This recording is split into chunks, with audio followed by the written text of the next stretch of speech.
Hello, everyone. Thank you for attending this webinar dedicated to HR developments.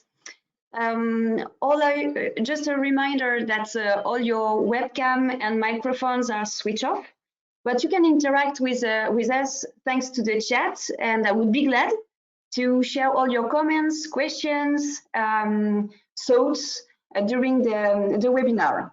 So I'm Morgane Pinault, HR Practice Manager for ALTIOS. And for those who don't know, our group, we help companies in their internationalization, thanks to our colleague based in 22 countries. We have 400 people in our subsidiaries that help the companies to develop themselves abroad. Regarding the HR topic, we offer a global approach to deal with all the problematics that you can face regarding the HR development and the HR management. Today, we will focus on the talent acquisition and talent management at an international level, based on our Indian expertise. Today, European countries are facing new rounds of lockdowns.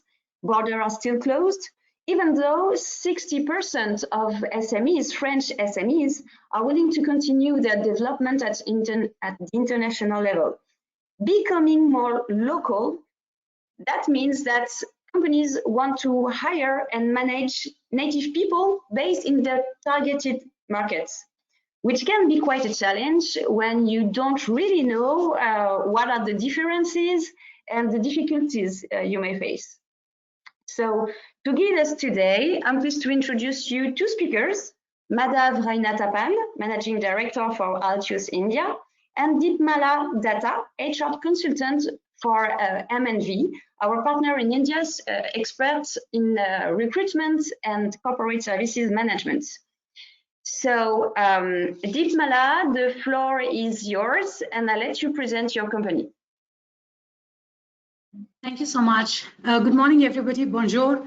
I'm Deepmala. I have been working with Mayan Vidono for more than about 6 years now, and I'm a part of the 150 companies who work in India, team members who are working here. We are about a team of 150 consultants.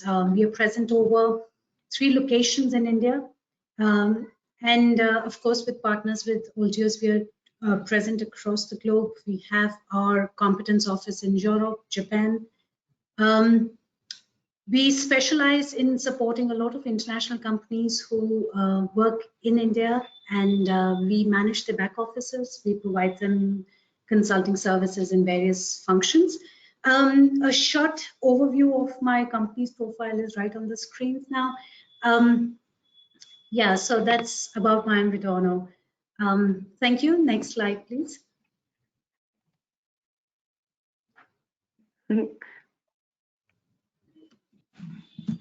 Next slide. Is it okay? Yes, perfect. So just thank you all for joining us. Just to kick this off, this is a very iconic picture. Some of you might think, when you think about India, this is one of the pictures that comes to mind. And I just thought it would be a great idea to start this webinar with this visual, which I think is very telling, which at least speaks to me in certain terms about India, India's HR situation. So there are 3 things that I take away from a picture like this. The first is that India literally has a very young and a very mobile population. The second thing is that, yeah, there are lots and lots of job seekers, which can be great, and which can also be problematic with anything where you have large numbers, where you have to deal with large numbers compared to other countries, other European countries such as France. And the third thing is, which you can see, that this is a train. It's meant for a certain number of people, but in India, we take what we have and we use it. We use it beyond what it was designed for. And so we have our own sets of particularities and specificities that really are that really are an expression of our own socio-cultural and socio-economic context. So this is something that just wanted to share with you on a fun note. So shall we go to the next slide to begin?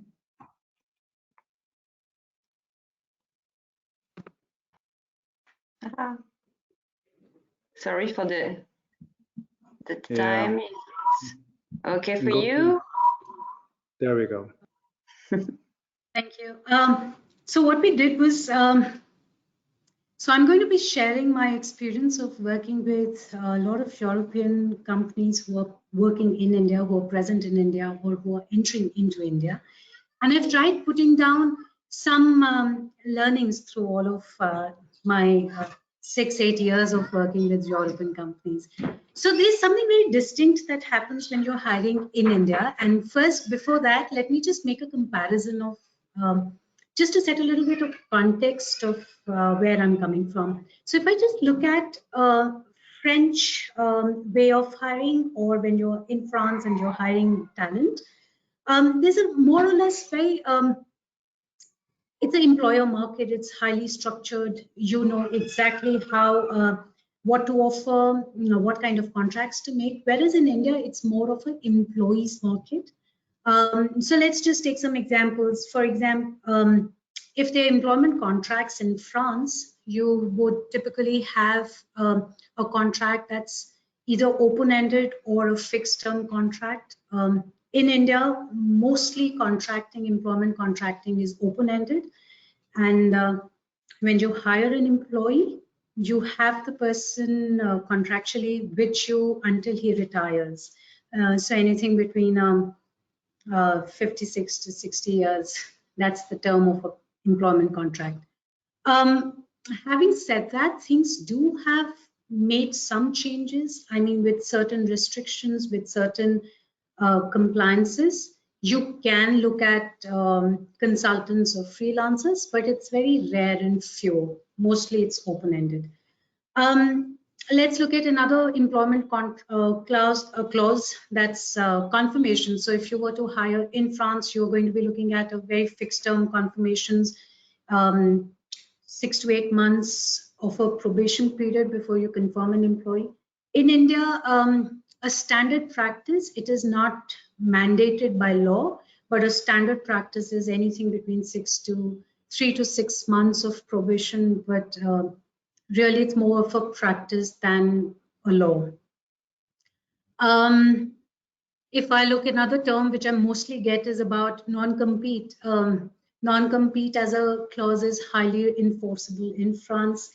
In India, you do see non-compete clauses being put in an employment contract. However, these are to either very critical positions or very senior positions. More or less, I would say that they may not be so enforceable comparatively. So apart from these differences that you would immediately start observing, there's also something very typical that happens in India, which is about negotiations. Salary gets a lot negotiated. And so there's a component of your salary which is cash that you take home, which is the cash component, and there the benefits component. And then there is also an aspect that how flexible can you make it from an income tax perspective. All of these components will get negotiated, and there is a hard negotiations. Even benefits do get negotiated. We had a client who was hiring in India, and he came back and he asked us very quickly that, I need to start looking for a school because the person I've hired is a senior member in India and I need to get his children admitted in school. And we were surprised because that's not the practice in India. So everything would get negotiated. So that's something that you need to be wary of. You would need to have a good sense of what's happening in India, what are the general HR practices, HR trends. Apart from the monetary and benefits, you would also see designations being discussed while you are hiring for a national sales manager. He may be interested to come back and ask you for a slightly more a different market-facing designation because it seems to give it a impression of an important job or a better job. So any role that is into a customer-facing role, you will see a lot of negotiations even in the titles being done. So that's very typical of India, I understand. The other aspect is a lot of offers will get declined. There's a very nice matrix that a lot of human resources team in India follow, which is called the offer to adjoining ratio. If this ratio is really high, that means that you're definitely doing something great in your recruitment process.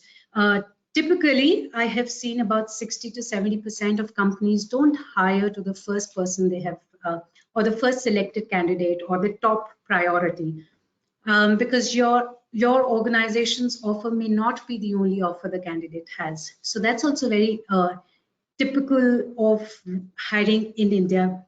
I will quickly also jump to my next slide to talk about do these differences also exhibit itself or get manifested if you're managing a team in India?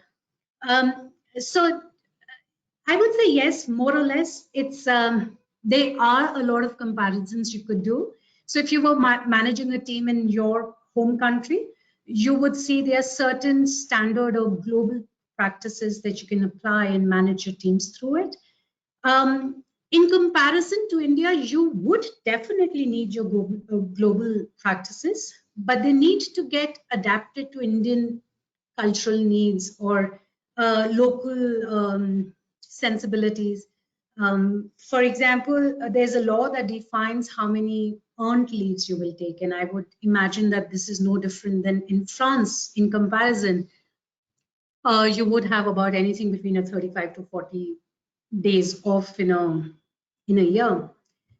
In India is also similar, but you would see a lot of Indian employees are used to storing these and not utilizing the leaves. They would like to accumulate this for, like they say, for rainy days here, for some family exigencies or emergencies they need to tackle. So while you may have certain things or a practice, you will have to adopt it to Indian family setups, the way the culture is. It's a very, so majority of us still live with our parents and we have a larger joint family, so there are obligations to be taken care of. So there's that kind of an adaptation that you need to do vis-a-vis India.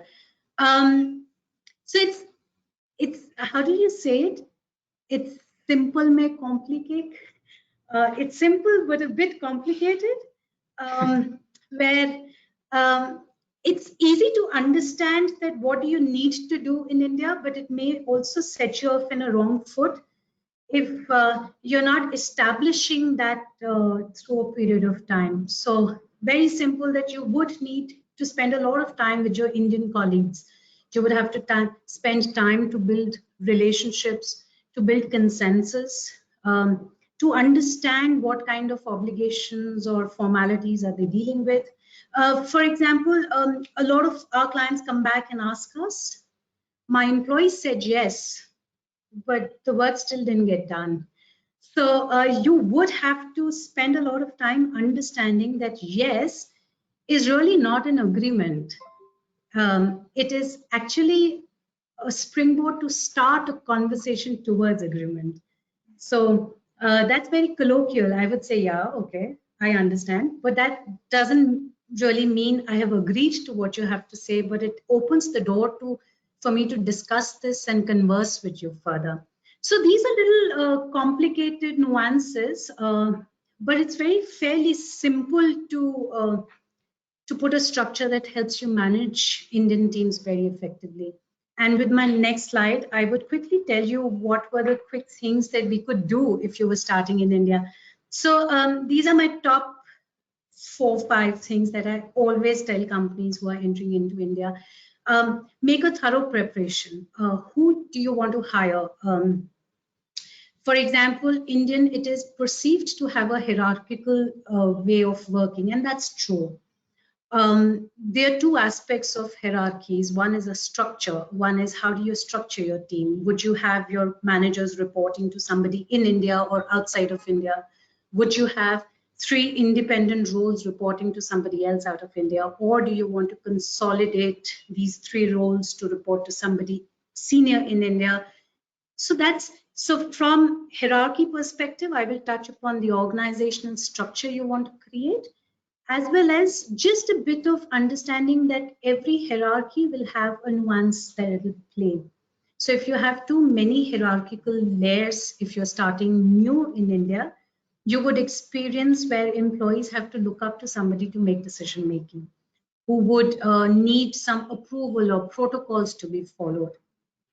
In the absence of a hierarchy structure, and there are 3 managers, for example, you have 3 of the similar level or grade or titles, there will always be an issue of who takes over the precedence, whose decisions will become more important. And with a lack of a perceived or a known power center, they are a likelihood to run into complications in terms of projects not meeting deadlines, because nobody is really directing and leading the team here. So that kind of a thorough preparation is a pre-work before you get into hiring. And when you come to India, of course, Madhav has touched upon the number of people and highly talented, highly creative, very well educated, available there. And there's also highly educated, but employability is also a concern. So putting a system which is very thorough in terms of how do you screen the resumes, how do you then use your assessment tools to assess the right skills that are important for you. We have a client who was hiring just about last quarter, and they wanted to hire a country manager, and they're starting new in India. That's where we sat down and we understood, what do you want to hire, or what is most critical? What are your success criteria for the next, let's say, 2 years, 3 years? And you don't definitely need a country manager at that position. Maybe you could start with the national sales manager who gradually moves to head the country. So those kinds of adjustments needs to be done, and it's best to also get an understanding of how your competitors in India are positioned or structured, and so on. I've discussed about assessment tools. There's a huge need to invest in a proper or a more detailed recruitment process. And I do emphasize on using any kind of assessment tools. Could be psychometric, could be business case studies, and so on. Because you're not just hiring for that first year. You're going to be hiring for a person who has the capabilities to grow into a larger organizations and then lead a larger team. So it's important for you to assess where are the gaps and what does the person present. I just very briefly in the previous 2 slides touched upon the differences, and they're just many. So it makes sense that there's a proper investments being done in human resource department. Somebody who can translate these cultural differences, who can adapt, who can bring you the functional practices, what is happening in the industries, can also make you aware of what are the little religious, cultural, or even geographical differences in India. We're a very vast country. A north of India definitely works very differently than a south of India. So those differences, even regional differences, somebody can help you navigate through it and help you institutionalize protocols and processes, which are critical. It's like in hygiene. In the absence of which, you will have more problems. So this team needs to really put those bits in.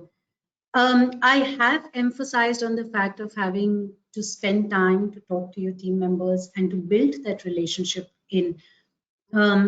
So having that constant communication, and now we are virtually tied. I mean, you could talk to anybody, anywhere in the world. But the fact that that connection needs to be very constant, rigor needs to be put into a process of communicating with your teams, whether it's about your goals, whether it's about just finding out what's happening in their world. And your first startup teams are going to be fairly lonely in India. They would definitely need somebody to keep them motivated, guided, and enthusiastic, being just the sole army member here in India. So that's critical. The last that I want to emphasize is that I've seen a lot of companies, and this kind of is a faux pas, that when they come to India, they hire the person, they hire the best talent, they set up the goals, the targets, and everything. All the right ticks on the HR books are done. But what misses is that they leave the person back in India and go. And when they reach their home country, the next conversations they do is about a month later, 2 months later, or maybe weekly for that matter. But they are very issue-based and event-based conversations. And the induction is left for them to discover the company on their own. If it is a senior member being hired or the first 2 or 3 important people being hired, they are taken back to the parent, to France, for example, and then inducted. So there is a difference between doing an orientation of sharing what the company's vision mission is versus sitting down and institutionalizing a process that hands-hold them for at least 6 to 9 months. And that is the kind of hand-holding process that I've seen has in fact a very high correlation to success in India. If you're just moving beyond induction and doing onboarding and helping them build connects, because the connections are going to be one with the customer and a lot with the parent headquarters. So that is where they need to have a jump start. They need to be given a head start to meeting people, what's happening, the backgrounds, for example, technical drawings. And it shouldn't just be limited to one function, but just that onboarding. Maybe every month there's a function being introduced or them getting introduced to other members of the larger organization. This, apart from the fact that you're getting them technically and product-wise updated, it also is critical because we are a very gregarious culture. We like connections, we like talking to people, we like building networks, we want to connect with people. And that kind of satisfies this because this organization is investing time in me to get me introduced to people and building my network. That is one part of it. Culturally, it satisfies me. The other aspect is we, as a community, love to show off. We like to tell people we work for an MNC, we are working with a large organization, it's an international company. There's a sense of prestige attached to it. So this also gives them a social satiation that here is my organization, international company, this is how large it is, and they start propagating that brand. So apart from the fact that you're getting your technical aspects sorted through this onboarding, you're also satisfying their human needs or the cultural needs for your team here. So these are some things that I've picked up, and I've seen that they have worked a lot for companies who've become very successful. I'm happy to take questions, and this is all that I had to share with you today. Over to you, Morgan and Madhav. Yeah, thank you, Deepmala. I have a question regarding the points you focused on the fact that maybe a company can't success in the first shortlist of candidates. What is the point? Is it the company which doesn't want to hire because she's not satisfied with the people she met? Or is it the opposite, the candidates would decline? Thank you for pointing that out. It's the latter. The candidates will decline the offer. And okay. It is because of many reasons. The reasons could be they have multiple offers. You're not the only organization or company that they're interviewing with.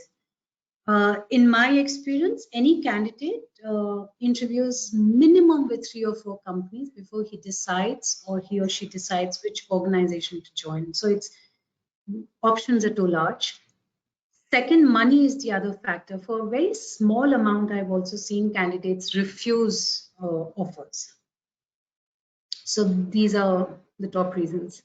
Thank you. I think one more reason that I'd like to add that we have experienced, as ALTIOS, is that a lot of our clients, let's say in France and Canada, they they're companies that are well established in those countries, and when they come to India, they want to hire employees using our payroll hosting service. So they don't want to create a company here. They don't wish to immediately create their company a legal entity in India. So they make use of our payroll hosting service, and they hire employees. And one point that sometimes is a bit challenging for these employees is that if they've been working with a larger brand in India, and whereas the salary and the position and the foreign company's reputation might be very good, they'll ask, but if you're not going to create a subsidiary, if the subsidiary is not going to hire me, and you're hiring me through a third party, then I don't feel so good. How's it going to look if I tell my friends that I work for this company but through someone else?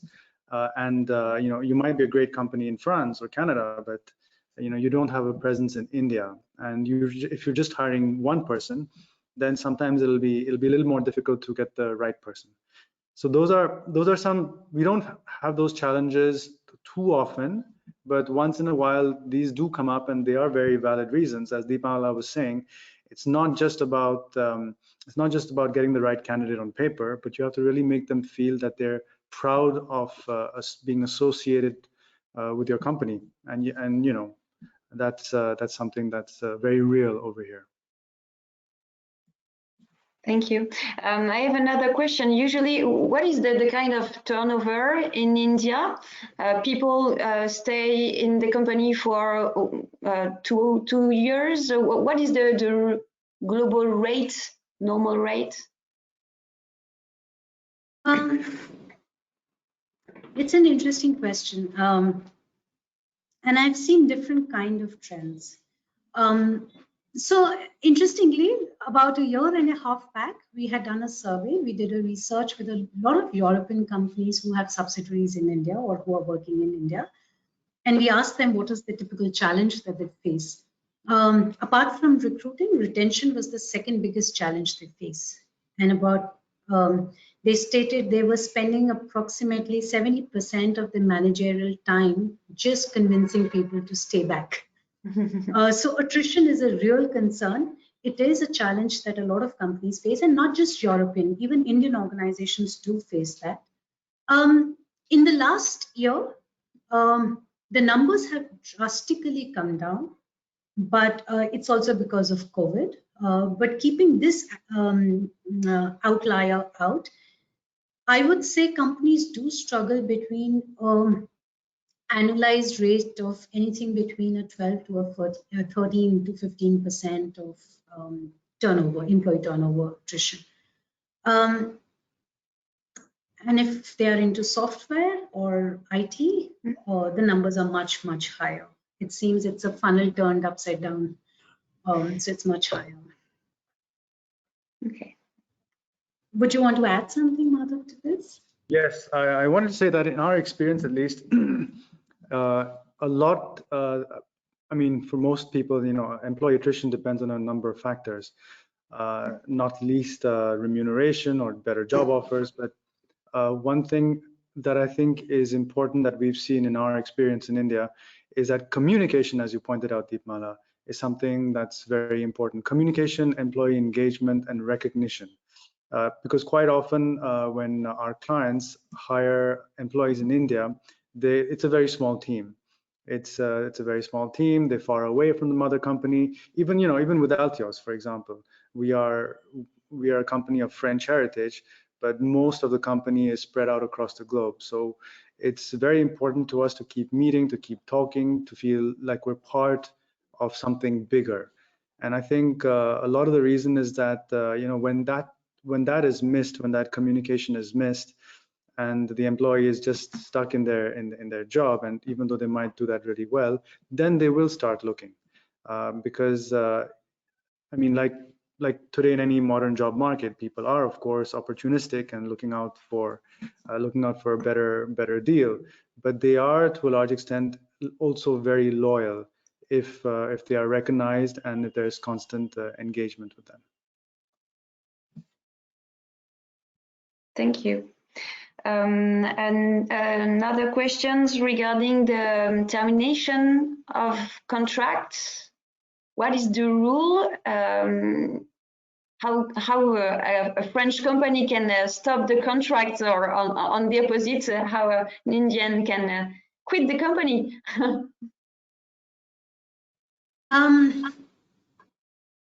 Okay, so most of the standard contracts in India would have a notice period. I would say that I can choose to resign. I can send in my resignation letter. And there is a certain period that the organization decides that you have to continue working till the time they find a replacement or many other reasons. So usually in a contract, that period is mentioned. So if I'm an employee, I could send in my resignation letter and serve the notice period as per my employment contract. Notice period varies from 1 to 3 months. Mostly I've seen very senior or critical roles have 3 months of notice period. Rest is about a month. And then it is, again, something not so enforceable, but it is a good practice that employees do try negotiating a shorter period. But as per the contract, if I was to go purely by contracting terms, then it's between 1 to 3 months. That's the way any employee can move on by resigning, serving the notice period. Deepmala, I think what Morgan is also asking on behalf of our clients is how easy or difficult is it to actually fire an employee? Is it possible to do that? Because you mentioned resigning, right? So in India, as you know, there are 2 ways for an employee to leave. One is either they resign or they are terminated. Maybe you can explain the difference between the two. Thanks for pointing that out, Madhav. So resignation is when an employee wants to leave, and termination is when you want to ask the employee to leave. So termination, I would say employment laws in India are very pro-employees. So you have to be there has to be a very carefully managed process. And I'm going to talk about general employees. I'm not going to talk about a senior position like a managing director or a director, which could have legal position. It's a legal position in an organization. Needs to be dealt differently, and that's not what my response is going to be. So most of the employees you could terminate by proving a non-performance. So there has to be a systematic process of recording non-performance, if performance is a reason of terminating somebody, and then that is enough for you to show cause and tell an employee of a certain date by giving him the notice period or salary for a month, which is a good practice, to stop his employment. On grounds such as ethical or integrity grounds, where there is a data breach, information breach, if proven, then you could terminate without giving any compensation whatsoever. So there are these 2 options with organizations. Thank you.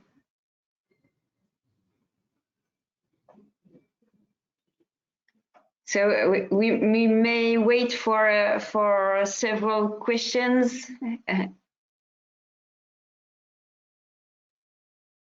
Do you have anything to add, maybe Madhav or Deepmala? No, it's just I think again one of the key takeaways, as Deepmala said, was that India is very unique in the kinds of talent it offers. There are a lot of just to summarize, there are a lot of job seekers, but as Deepmala says, we have to be very mindful of employability and also the kinds of profiles sometimes companies look for. Because, for example, one of our clients who in the mining sector was looking for someone who had engineering as well as sales and project management experience. Now, this is a kind of profile for them that they found in their home country, but it's not something that you easily found in India, because in India you're either trained for one thing or another thing, but you can't. Generally, you don't have people who are mixing mixing profiles who transition from one role to another quite often. At least that's not very encouraged so far. So there are sometimes we do find it challenging to exactly fulfill the client's requirements, but then it's also our prerogative to our role actually to educate the client and support the client on what's available and how to go about the negotiation process. Because as Mal also said, when clients, French clients especially, because for them, when you offer a job to a French employee, it's something serious. The employee or the future employee also takes it very seriously. And when they sign an offer letter, they usually that's usually a confirmation that they're going to come on board. In India, conversely, what we find is that when employees sign offer letters, 1 week later, you don't hear from them again, and that means they've taken another job, and they can be very cavalier about job offers. So it's just about managing. The whole point of this webinar as well is just to help you manage your expectations when you're looking at India. You can find some really great talent, but then there's a way to get that. You need a very good hiring process, a recruitment and a hiring process. It has to be thorough. We need to do our homework, both the company and the partners helping you in India. And then once you have the employee, there need to be very well-defined processes in place, because if you have good talent, they know that they're good. They expect a certain level of engagement from the company as well. And coming to firing, I think we did mention in India there's a difference between firing and resigning. But typically, in most cases, in 95% of the cases, the organization asks the employee to resign, because it's a smoother process for the employee and the employer, but more so for the employee, because even if you're terminated for whatever reason, it's not great for the employee to have that termination on their record. Usually, out of compassion, what a lot of employers do is they say, okay, you just resign. And that's something that's fairly standard practice in India as well. Thank you. We still have one or two questions. Two questions. The first one is regarding the organization of the package. Deepmala, you told us about the salary, benefits, and so on. For instance, for a business manager, what can be the different way to incentive the business developer? The fixed salary, the bonus, and benefits. Can you tell us maybe in some industries, specific industries, how it works, please? Sure. I'll attempt to do it. So when you want to, so let's just make it a bit simple. Salaries in India, the compensation in India will have a part which is the cash take home, the money I'm going to be taking home every month. And then there is a part that is benefits. Benefits could be, for example, does your organization provide you with fuel reimbursements? Anything which is money related, however, is not being taken away or given to me directly as money. There's also a very large component of insurances being looked at. Insurance is, so there's a law that provides you certain minimum, which is called Provident Fund, equivalent to maybe a social security. And then there are other added benefits that the organization adds just to become slightly more competitive compared to the market. Now, that's how typically a compensation in an organization is structured. So when you talk about a business development person who needs to be incentivized, that would mean that if he gets more business, he should get more money. They run a process which is called either pay for performance schemes, incentive schemes, sales incentive, commission schemes, that an organization decides at the start of the year, at what targets, at what milestones would you be paid money. Now, this is a cash component. This is paid to him on a monthly or a quarterly or a biannual, but this is a money that he would take back home. They are not in terms of benefits. What you refer to as bonus in India is understood in 2 or 3 different ways. One is what is a bonus being guaranteed by the law. This is a bonus which is not for white collar, but more for blue collared employees where the bonus is paid. So when you talk about bonus, part of us would think about that which is mandated by the law. Then there are organizations who run best practices who would say, okay, in a year, in terms of like Christmas, Diwali being the biggest festival, we will give you a bonus on Diwali. So these bonuses don't have a performance targets attached to it. They are either done because they are mandated or because it's a best practice in India, in your industry and so on. So that's simple but complicated. Okay, thank you. And we had a questions. Maybe the person can maybe develop the question, because I'm not very clear about the goal, which is how does Indian company helps people to build their career in the company? How they can climb the career ladder?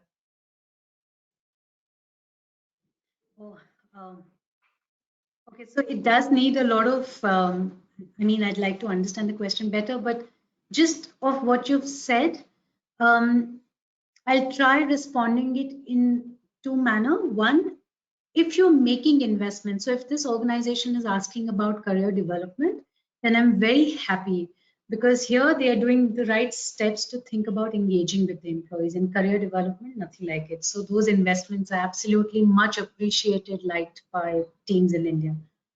What can you do about career development? My own personal view is very different than what typically a response would be. It would be invest in the training programs, send for the management development programs. But I feel that the career development, if you're talking about career, it will happen if there's a conversation happening with the employee. Does he really look at a career with your organization? Where does he want to move from here? Like for me, when my organization was talking about my career development, they wanted to know where my interests are, and then help me get those opportunities where I could either pick a new skill or hone my existing skills or learn something new. So that conversation is very critical to have with your employee, that what kind of a career are you thinking about? And like Madhav pointed out, there's a sense of loyalty attached to it. So if there are investments being made in my development, there is a higher returns in terms of loyalty and continuity that I would give. So I know it's not a very precise answer, but it is slightly more, yeah, as much as I could get from the question. Madhav, you'd like to add a few? It's also a communication point, like you said before. Yeah. So. No, I agree with Deepmala. I think you know, if the company invests in, takes steps to invest to set up a program, a career development program that's serious for its employees, and also has at least serious discussions with these employees, then there is more loyalty, then there is more engagement in there, and it's not just about a job. So even let's say, for example, you hire a business manager. Today they might be a business manager, a sales manager. They'll be going out in the field. They'll be getting you business. But what is their job going to be like tomorrow? Are they going to be doing the same thing tomorrow? Are they going to be doing it nationally? Will they be leading a team? Do they want to move into something else? Do they want to transition into something else? Do they want to be certified in a specific technology or specific competence, get, I don't know, Green Six Sigma or Black Six Sigma, you know, certification.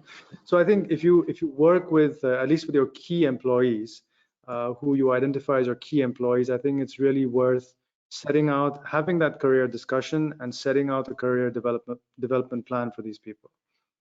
And of course, after that, it's up to the employees to also show that motivation and show that desire to really improve themselves, because not everybody does that, unfortunately, no matter how good they are. Thank you.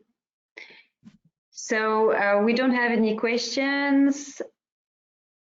So thank you very much for attending this webinar. Thank you, Meda. Thank you, Deepmala. We will send the link for the replay to all the attendees. We wish you a pleasant day and talk to you later. Do not hesitate to send us email with questions or even topics you would like us to talk about in the next webinar dedicated to HR development. Thank you, Morgan. Thank you everyone for attending. Thank you. Bye. Bye.